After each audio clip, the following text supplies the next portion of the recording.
The Asylum for Wayward Victorian Girls, an analysis by Undertaker Jones, and the book by Emily Autumn. This book is a full retelling of the encounter about the singer Emily Autumn, and her journey through a mental ward with many twists and turns. As you crack open the fully illustrated book, the first page greets the reader with a statement that is morally questioning, setting the dark Gothic tone of the whole book. Quote, "Perfume was first created to mask the stench of foul, offensive odors.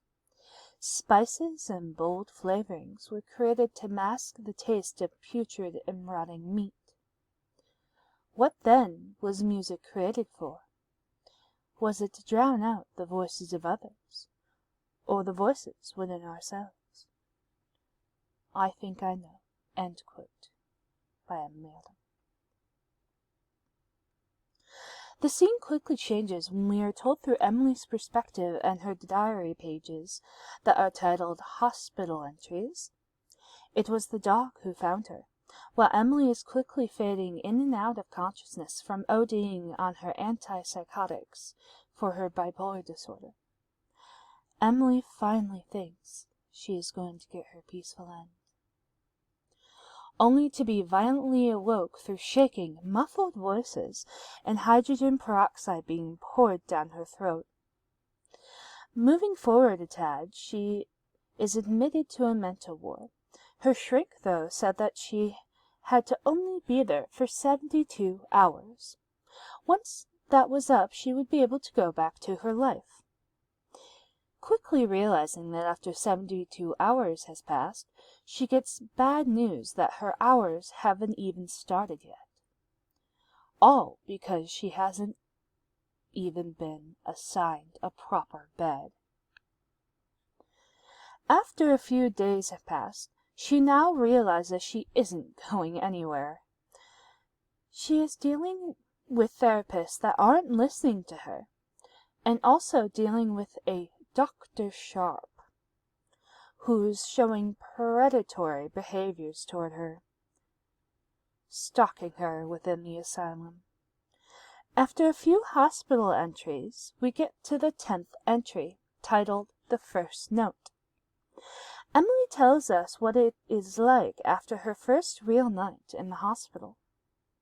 After showing that she is in fact not intending to kill herself anymore, she gets the rights to not only continue writing about her time in this cold, unempathetic ward, she now gets to write in her own journal again instead of scraps of paper with a dull red crayon. Pardon me.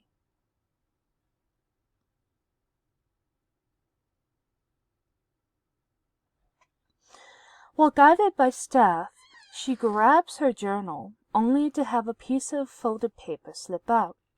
Before she can open it and see that it was just a forgotten piece she wrote, possibly, the nurse escorts her out. After hiding the folded note during roof time, where basically it was like recess, she goes to one of the stalls and reads the note, realizing that she not only did not remember writing this, but this is Emily with a Y, is in an asylum like her, fighting her sanity and against her doctors, leaving the reader to question, is any of this real? Or is Emily with a E's mind being pushed to the edge inside this hellscape? 3 subcategories that will ultimately go together for my analysis of this book are feminist therapy, disability, while also contrasting how patients in mental wards were treated then versus now.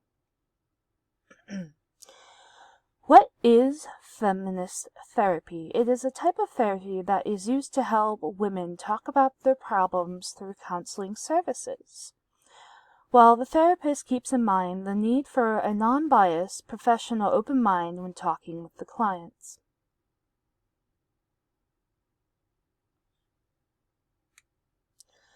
I also plan to look through the lens of disabilities, specifically with the same overtone of feminism. The key idea that I'm aiming for through this subcategory can best be pinpointed in a quote from the Disability Studies book.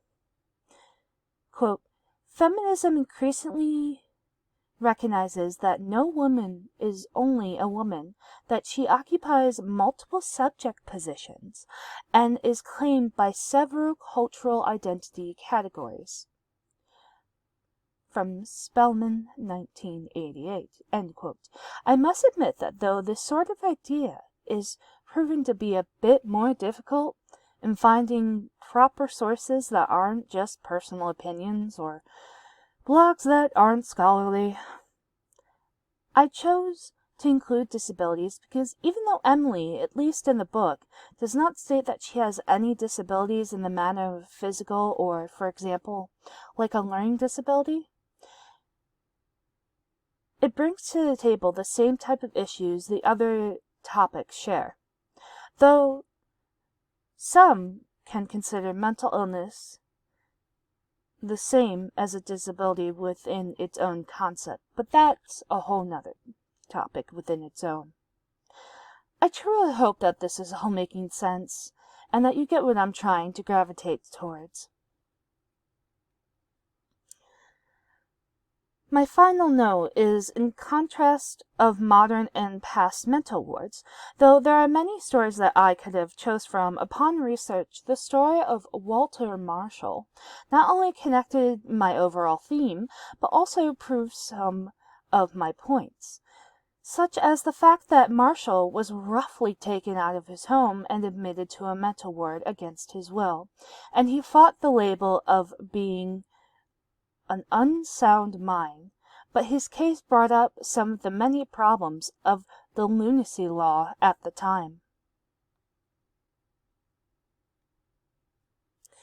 In the end, he was not properly diagnosed, leading scholars and many other people that viewed his case to heavily believe that he most likely suffered from manic depressive episodes, much like Emily does from her bipolar disorder.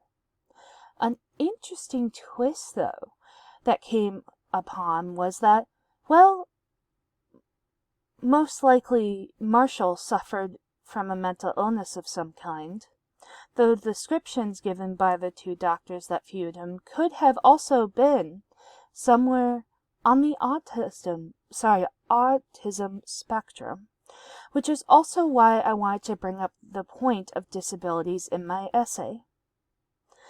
In the end, I feel like I have a solid concept of the analysis, and I just hope my overall key points make sense in a way I am trying to connect them all to the book and research. Thank you all for listening, and when it's done, if you want, I can also post the analyst essay and have you all read it, but if not, that's okay too. But anyways, I hope you all have a very good day. I apologize for stuttering or messing up here and there. This took me quite a few times to record, but yeah. Thank you so much, and have a good day. Bye.